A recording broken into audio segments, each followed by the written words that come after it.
She laughed. "Oh please, like you'd actually leave me," during our biggest fight ever. I said, "Watch me." What she came home to the next day made her stop laughing forever. The note I left made her realize I, 31 male, packed up my entire life in 6 hours. Every book, every memory, every piece of furniture I'd bought. The apartment we'd shared for 2 years went from ours to hers between 11 p.m. and 5 a.m. while she was at her friend's place, still laughing about our fight. Let me back up. Cassandra, 29, and I had been together for 4 years, lived together for 2. On paper, we looked good, both professionals, similar interests, attractive couple. Our friends called us couple goals. If only they knew.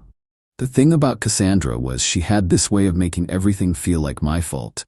Late on rent because she spent her half on clothes? I should have reminded her. Her car broke down because she never did maintenance? I should have checked for her. She got written up at work for chronic lateness? I should have woken her up earlier. And I did it, all of it. For 4 years I managed her life while she lived it. The fight that ended everything started over something stupid. Dishes.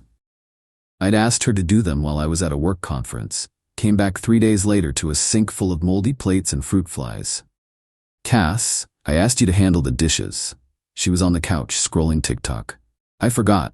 Just do them now if they bother you so much. That's not the point. I asked you to do one thing while I was gone." She rolled her eyes. "God, you're so dramatic. They're just dishes, Theo. It's not about the dishes. It's about respect. Partnership. I can't keep being the only adult in this relationship."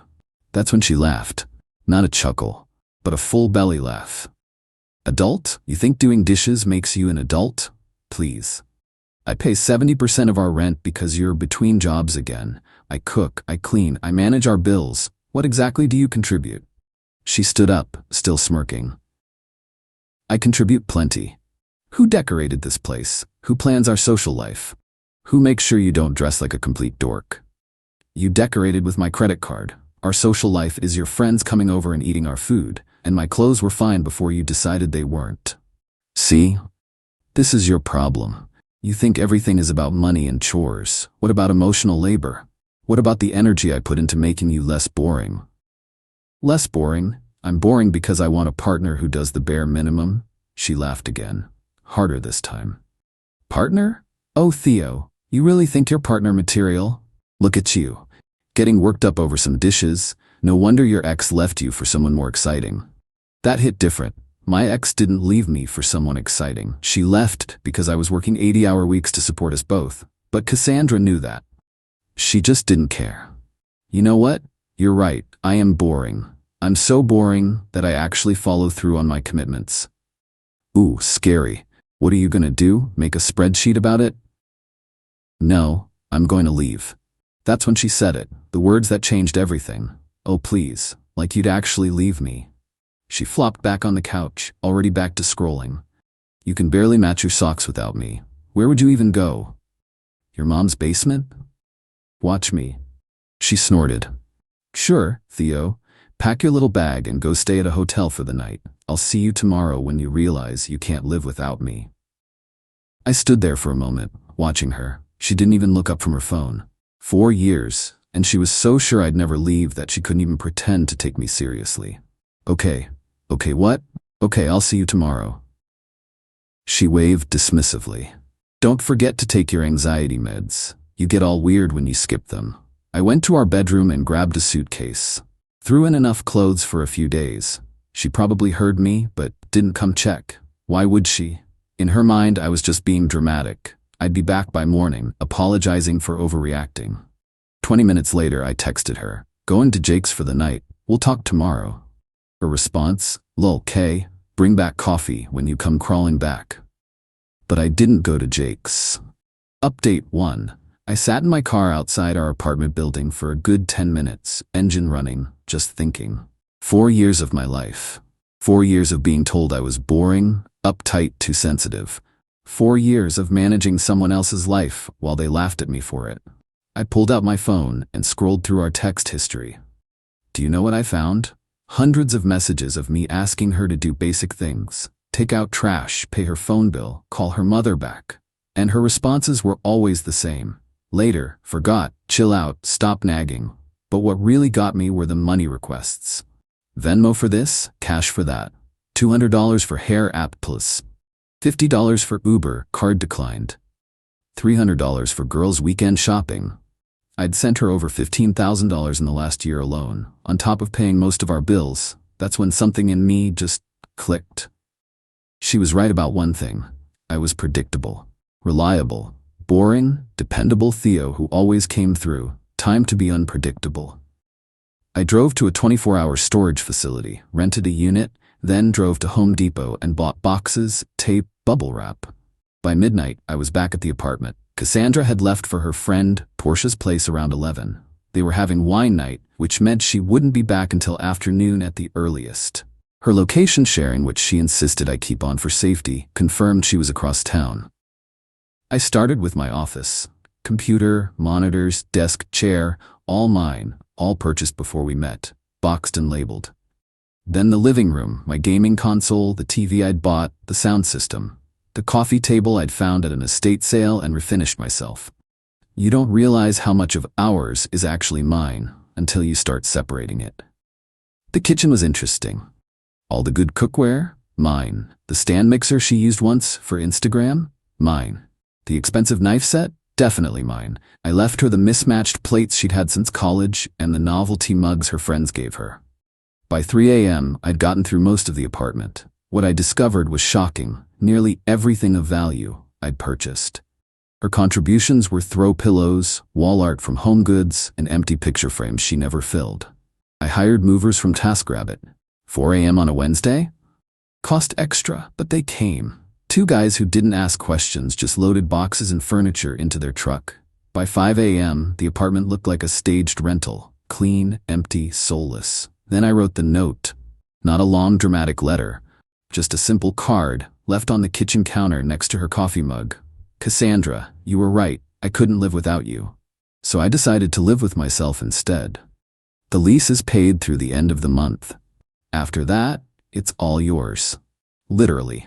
I've taken only what I paid for. I've left everything you contributed to our home.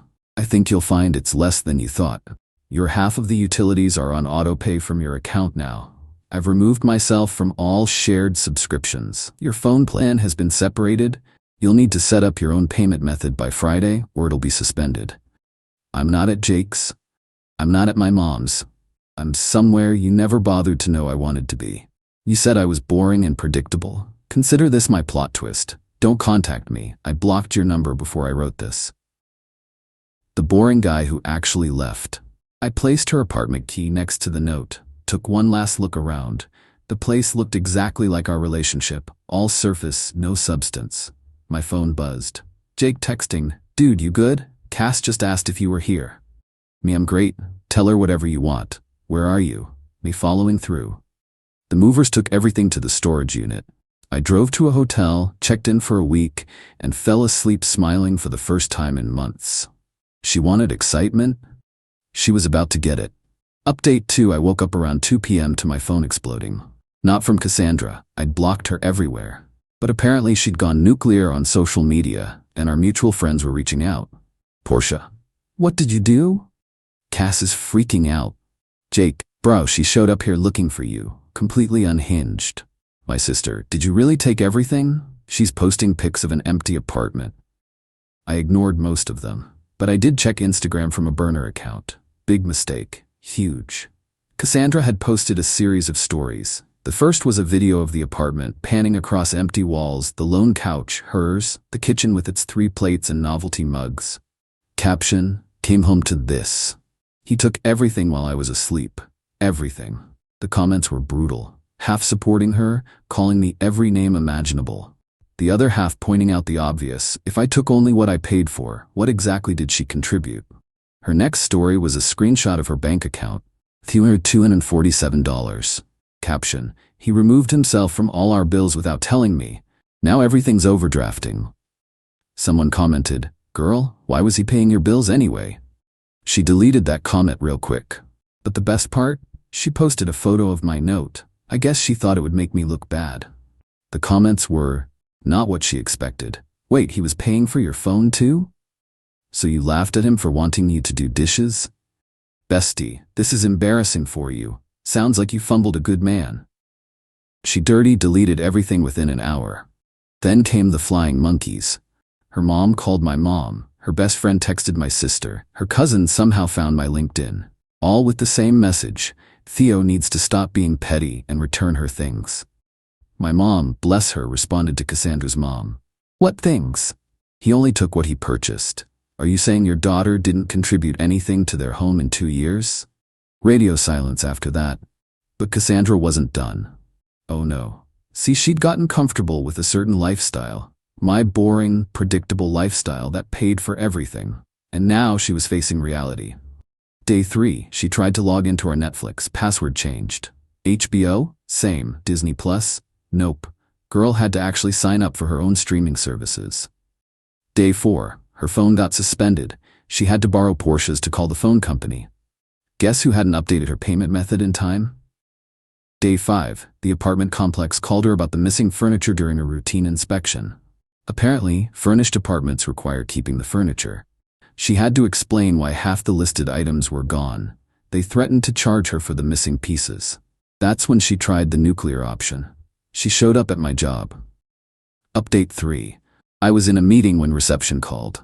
There's a Cassandra here demanding to see you. Says it's an emergency. I knew this would happen.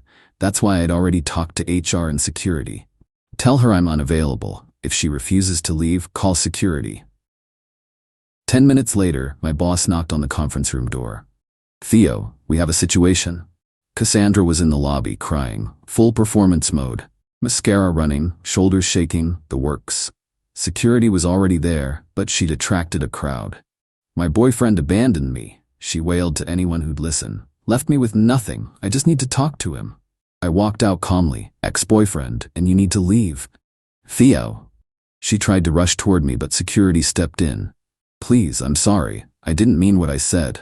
Which part? That I'm boring? That I'd come crawling back? Or that you contributed anything to our relationship? I was drunk. I was upset. You know I don't handle stress well. Being unable to do dishes isn't stress, Cassandra. It's laziness. She switched tactics, turned to the growing audience. We were together 4 years. He just left. No warning. No warning? I pulled out my phone, started reading our old texts out loud. Cass, please pay your half of rent. Cass, can you grab groceries? Cass, the electric bill is overdue. Cass, we need to talk about household responsibilities. Should I keep going? I have hundreds. Her face went red. That's private. So was our relationship, until you decided to make it public on Instagram. Security started guiding her out. She tried one last manipulation. I'll tell everyone about your anxiety, about your therapy, about how you cried when your dad. Go ahead. I'm not ashamed of mental health or grieving my father, but you should be ashamed of using it as ammunition. She left, but not quietly. That night, she did exactly what she threatened. Posted a long rant about my anxiety, my control issues, how I was emotionally abusive for expecting her to contribute. The response wasn't what she expected. My coworker commented, so he has anxiety and still managed to support you both? King behavior. Her own friend wrote, Cass, this ain't it. You're making yourself look worse. Even better? My therapist, who I'd been seeing for 2 years, had heard about the situation from me. When I showed her Cassandra's posts, she offered to write a statement if I needed it for any legal reasons. Financial abuse is still abuse, she said, and what she's describing isn't anxiety-driven control. It's a man asking for basic partnership. But Cassandra's biggest mistake was yet to come. See, in her desperation, she forgot about something important, something I'd been very careful about documenting. Her boutique business. Final update. For 2 years, Cassandra had been running what she called a boutique styling business. She'd buy clothes online, mark them up 300%, and sell them as curated pieces to her followers. The business was registered in my name. Why? Because when she started, her credit was shot from defaulted student loans. She needed someone with good credit to set up the business accounts, get the wholesale licenses, everything. Just temporarily, she'd said, until I get my credit fixed. That was 2 years ago. What I discovered when I started separating our finances was interesting. The business account, which remember was in my name, showed some fascinating patterns. Revenue, $72,000 over 2 years. Reported to IRS, $8,000. Where the rest went? Personal purchases, trips with friends, cosmetic procedures. She'd been committing tax fraud. In my name. I'd kept every receipt, every bank statement, every email where she assured me she was handling the taxes. Even found texts where she bragged to friends about her tax-free side hustle. So when she escalated to threatening legal action for financial abuse, I played my final card. My lawyer, yes, I'd hired one, sent her a simple letter. Dear Miss Cassandra, we represent Mr. Theodore last name regarding your recent allegations of financial abuse and demands for support.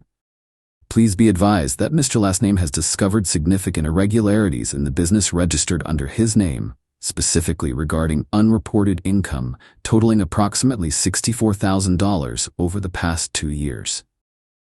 Mr. Last Name is prepared to file amended tax returns and pay all outstanding obligations. However, as the person who actually operated said business, you may be liable for penalties for tax evasion, interest on unpaid taxes, potential criminal charges for fraud. We recommend you cease all contact with Mr. Last Name and consult with a tax attorney immediately.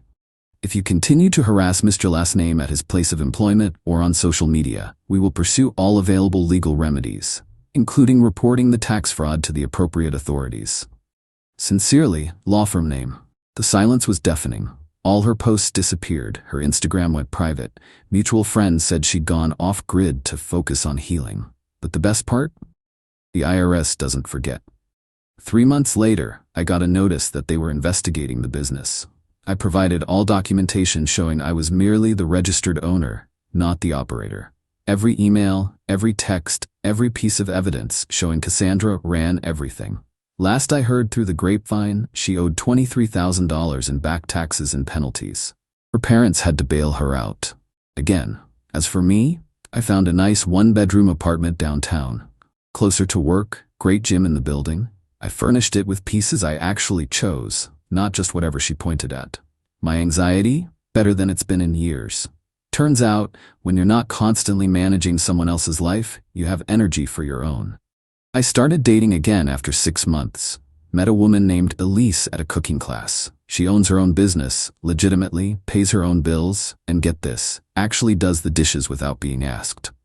The first time she stayed over, she offered to cook breakfast. When I said she didn't have to, she laughed. I want to. That's what partners do. Partners. Real ones. Cassandra tried reaching out once more about a year later. New number, long text about how she'd grown and learned from her mistakes. How she realized I was the best thing that ever happened to her.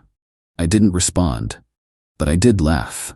Not the mocking laugh she'd given me, just a quiet chuckle at the irony. She was right about one thing that night. I couldn't live without her. I couldn't live without her taking my money, my energy, my self-worth. Without her making me feel boring for wanting basic respect. Without her laughing at my completely reasonable requests. She laughed when I said I'd leave, said I'd come crawling back. Plot twist. Boring, predictable. Theo was the most exciting thing that ever happened to her. She just didn't know it until the bills came due. The note I left made her realize that when someone shows you who they are consistently for 4 years, believe them. And when they finally follow through on their promises, don't be surprised. I said, watch me. She should have watched closer.